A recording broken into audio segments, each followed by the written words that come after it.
subscribe to our channel and clicking on the red button and on the bell to activate all notifications so you don't miss any of our programs and research about music.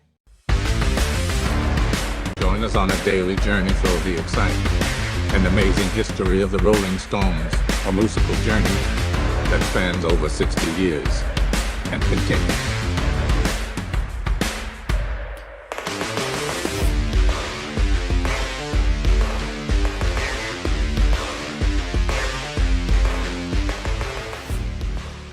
On June 28, 1967, the trial against Keith Richards began, related to the raid made at his home in Redlands, West Wittering, Sussex, and in which police seized a large quantity of heroin as well as methamphetamine pills and some quantity of hashish. The previous day, Mick Jagger had been convicted of possession of narcotics and also had to appear in the case against Keith Richards, who was the one who was most affected since the raid was carried out at his home, for which they wanted to hold him responsible for all the drugs seized.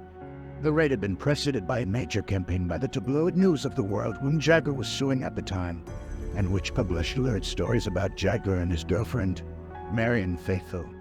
The News of the World reported that when the police entered, Faithfull had just taken a shower and had to put a fur rug over her hair. Keith Richards' defense was that he had no idea he had seen someone smoking hash or taking drugs, and that the raid was a conspiracy set up by the News of the World to implicate Mick Jagger with drug use and possession, and under your defamation claim. In the trial, it was tried to make everything look like a sexual orgy.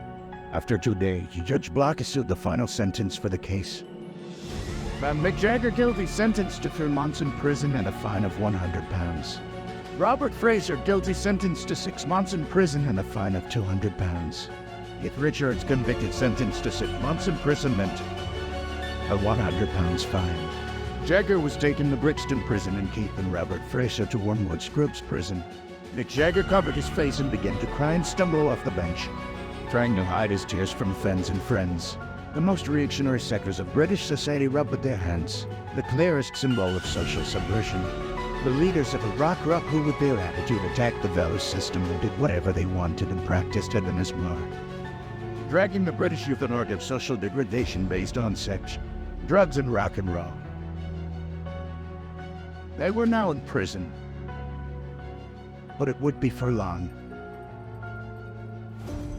We are waiting for you tomorrow on this same channel, in a new chapter of Traveling in Time with the Rolling Stones. See you tomorrow. If you like this video, give it a like, comment, and share to continue uploading interesting content to the Machine Music channel.